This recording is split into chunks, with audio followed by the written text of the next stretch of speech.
নির্বাচন, রাজনীতি, সংলাপ, দ্বন্দ্ব এসব নিয়ে আপনার হয়ে ক্ষমতাকে প্রশ্ন করতে চাই, জানতে চাই মতামত, তুলে ধরতে চাই বিশেষজ্ঞদের বিশ্লেষণ। দেখছেন Walton electric kettle presents the question. সাথে আছি আমি Amit Hasan Robin. Walton Electric Kettle. Boil fast, live smart. নির্বাচনের সময় যতই ঘনিয়ে আসছে ততই ঘটছে সহিংসতার মতো ঘটনা। বিভিন্ন মানবাধিকার সংগঠনগুলো বলছে, তফসিল ঘোষণার পর সারা দেশে সহিংসতার ঘটনা ঘটেছে অন্তত 113টি। এসব ঘটনায় বিভিন্ন রাজনৈতিক দলের 5 জন নিহত হয়েছেন, আহতের সংখ্যা হাজার ছাড়িয়েছে। এর মধ্যে গেল বুধবার শেরপুরের ঝিনাইগাতীতে প্রতিপক্ষের হামলায় জামাত নেতা নিহত হন। এছাড়া সবশেষ শনিবার বিএনপি জামাতের সংঘর্ষে ভোলায় আহত হয়েছেন আরও 12 জন। এমনকি এনসিপি নেতা হান্নান মাসুদের এলাকাতেও ব্যাপক সংঘর্ষ হয়েছে। এমন পরিস্থিতিতে সতর্ক অবস্থানে থাকার কথা বলছে পুলিশ।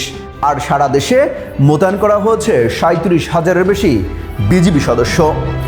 এই অবস্থায় আগামীতে সংঘাত আরও বাড়বে বলে মনে করেন এমন প্রশ্ন তুলে যুগান্তরের ইউটিউব, ফেসবুক এবং ওয়েবসাইটে পোল দিয়েছিলাম আমরা। ইউটিউবে এই জরিপে নিজেদের মতামত জানান প্রায় 50,000 সামাজিক যোগাযোগ মাধ্যম ব্যবহারকারী, যেখানে 91% মানুষ মনে করেন সংঘাত হওয়ার শঙ্কা রয়েছে। আর 7% মানুষের মতে নির্বাচনের আগে সহিংসতার মাত্রা আর বাড়বে না। তবে জরিপে অংশ নেওয়া 2% মানুষ কোনো মন্তব্যই করতে রাজি হননি। এ তো গেল ইউটিউবের জরিপ। এবার জেনে আসব এই জরিপের পক্ষে বিপক্ষে থাকা কিছু সাধারণ মানুষের মন্তব্য। সাধারণ ভোটাররা সহিংসতা নিয়ে কতটা আতঙ্কে। আমার মনে হয় গ্যাঞ্জাম বাড়বে। গ্যাঞ্জামটা কিভাবে কমাইতে হয় এটা সরকারে জানে। জামায়াতকে তো গণনায় ধরতেছি না, বাট বিএনপির কোন দল নিজেরা যে কোন দলগুলো সংগঠিত করতেছে তাদের নেতা কর্মীদের কারণে মানুষ মরে যাইতেছে জেলায় জেলায়। তো নির্বাচন যত ঘনিয়ে আসবে এই অরাজকতা ততই বাড়বে, কারণ আমরা এদেরকে শাস্তির আওতায় আনি না, কিংবা মানে এদেরকে এই সহিংসতা, এটা যে একটা সহিংসতামূলক ঘটনা, এটার যে আসলে একটা বিহিত হওয়া দরকার বা এটা শাস্তি পাওয়া দরকার, সেটা আসলে আমরা এখনো পর্যন্ত মানে প্রভাব বিস্তার করতে পারিনি। এটা বাড়বে না যদি বাড়তো, যদি দলীয় কোনো কুন্দুল থাকতো। এখন নির্দলীয় কুন্দুল করতে কোনো কিছু বাড়ার কোনো ক্যাপাসিটি নেই। সহিংসতা হয় তাহলে সেটা আসলে অস্বাভাবিক বলা যাবে না, কারণ সেসব জায়গাতে সহিংসতা আগেও হয়েছে এবং এখনও হওয়ার একটা সম্ভাবনা আসলে উড়িয়ে দেওয়া যায় না পুরোপুরিভাবে। আমার মনে হয় যে কোনো সহিংসতা হবে না, মানুষ সুষ্ঠুভাবে ভোট দিতে পারবে আশা করি। ব্যক্তি স্বাধীনতা পাবে, আমরা ভোট দিতে পারতেছি বা আশা করি যে পারবো। তো এই আশা নিয়ে তো আমরা ভোট কেন্দ্রে যাবো, তাই সেখানে সহিংসতা হওয়ার কোনো প্রশ্নই ওঠে না।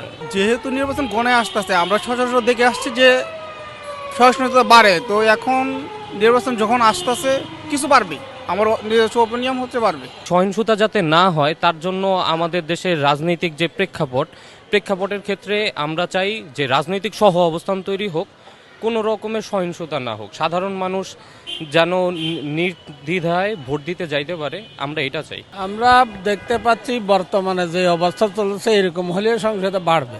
তবে পুলিশ যদি নিরপেক্ষ থাকে তাহলে কিন্তু সহিংসতা যতই বাড়ে কন্ট্রোল করা সম্ভব। পুরো বাংলাদেশের সহিংসতা আর বাড়বই।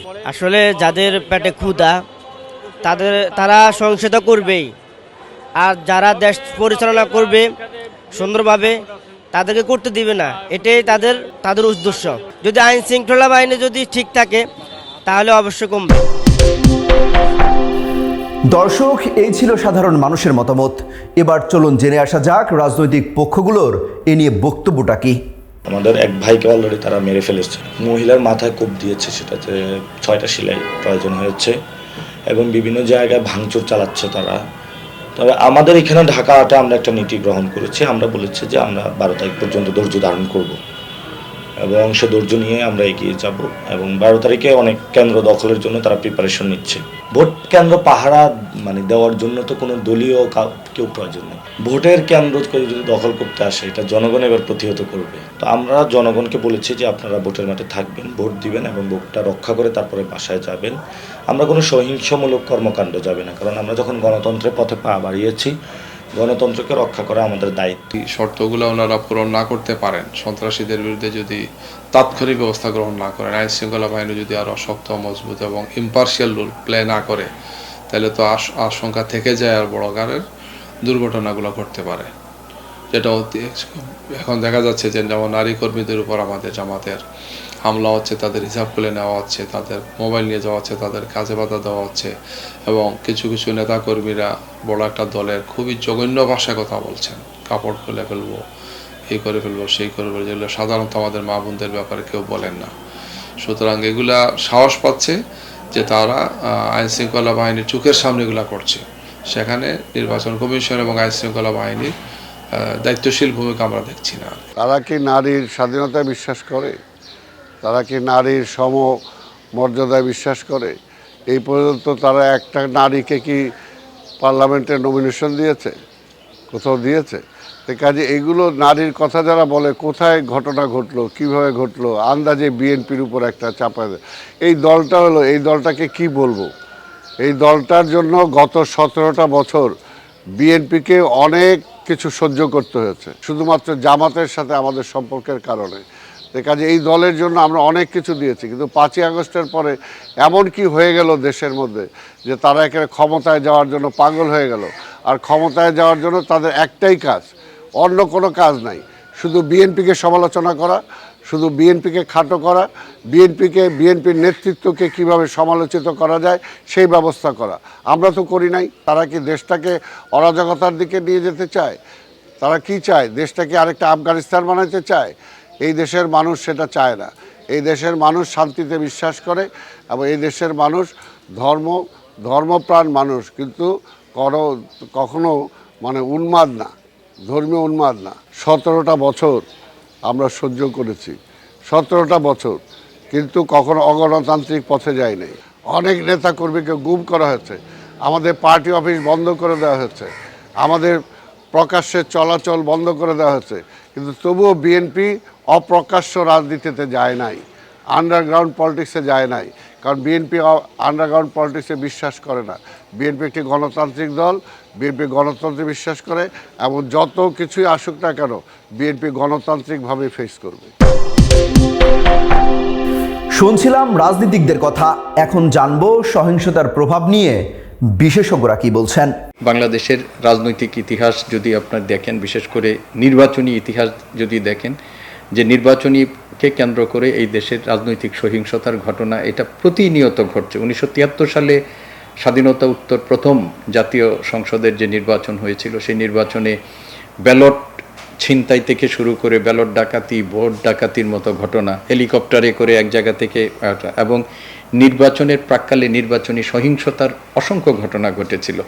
এবং গত 54 বছরে তত্ত্বাবধায়ক সরকারের শাসনামলে কয়েকটা নির্বাচনের কিছু অংশ ছাড়া রাজনৈতিক সংস্কৃতিতে এই নির্বাচনকে কেন্দ্র করে সহিংসতা, প্রতিপক্ষকে ঘায়েল করার জন্য নানা ধরনের মানে প্রতিপক্ষের প্রতি বিষোদ্গার, এগুলো কিন্তু রাজনৈতিক সংস্কৃতির মধ্যে ছিল। তো এইবার মানুষ প্রত্যাশা করেছিল যে একটা রক্তাক্ত গণ অভ্যুত্থানের মধ্য দিয়ে যে নতুন বাংলাদেশের বিনির্মাণের স্বপ্ন আমরা দেখেছিলাম, সেখানে রাজনৈতিক দলগুলোর আচরণের মধ্যে কিছু পরিবর্তন হবে। তবে সরকার বলছে নির্বাচনে কোনো নিরাপত্তা ঝুঁকি নেই। তারপরও বাড়তি সতর্কতার জন্য মাঠে থাকবে সেনাবাহিনী সহ আইন শৃঙ্খলা রক্ষাকারী বাহিনীর অতিরিক্ত সদস্য। ঘটনার পরে এই যে পরিসংখ্যান আপনি দিলেন, এইটার সাথে আমার তো দ্বিমত আছে। এই সবগুলো ঘটনাই তো নির্বাচন রিলেটেড না। বিভিন্ন বিরোধ টিরোধ থেকে যেসব মারামারিগুলো হয়েছে সেগুলোকেও আমরা এই নির্বাচনের ভিতরে নিয়ে আসলে ভিন্ন রিডিং পাবো, এটা একটা। আর আমরা তো চাই যে একটা সহিংসতা না ঘটুক, এই দিক দিয়ে আমাদের আছে, আমরা চেষ্টা করতেছি। তারপরেও তো দলগুলোর লোকজনের ভিতরে যদি সহনশীলতা না থাকে পারস্পরিক, পুলিশের জন্য তো কঠিন হয়ে যায়। যারা পরাজিত শক্তি তারা তো তাদের একটা তো থাকতেই পারে, কিন্তু আমার কথা হলো যে যারা নির্বাচনে অংশগ্রহণ করতেছে তারা তো আর পরাজিত শক্তির অংশ না। বিরোধীরা যারা একদিকে থাকার কথা, পক্ষে থাকার কথা, তারা যখন বিরোধে লিপ্ত হবে তখন তাদের শত্রুপক্ষ তো একটা অ্যাডভান্টেজ নেওয়ার চেষ্টা করতেই পারে। তারা তো মনে করলো যে তাদেরই জয় হলো। আর এই ক্ষেত্রে আপনাদের প্রস্তুতি কি? আমাদের যেটা ক্যাম্পেইন, আমরা যেটা ওনাদের কাছে যেটা সহযোগিতা চাওয়ার, চাবো পলিটিক্যাল পার্টিগুলোর ভিতর সমঝোতা এস্টাবলিশ করার জন্য আমরা করব। আবার আমাদের যে সমস্ত ল এনফোর্সার যারা আছে, জেলা প্রশাসন সহ পুলিশ, আর্মি বা অন্যান্য যে সমস্ত আইন শৃঙ্খলা বাহিনী, তাদেরকে নিয়ে আমরা কম্বাইনলি আমরা এদের মোকাবেলা করারও চেষ্টা করছি যাতে এই ধরনের ঘটনা না ঘটে। দর্শক, এবার আপনার পালা। রাজনৈতিক দলগুলোর নির্বাচনী সহিংসতা নিয়ে আপনি কি ভাবছেন তা কমেন্টে জানাতে পারেন। আগামী পর্বে ফিরব Walton electric kettle presents the কোশ্চেনের নতুন পর্ব নিয়ে। জানতে চোখ রাখুন যুগান্তরের ইউটিউব, ফেসবুক এবং ওয়েবসাইটে।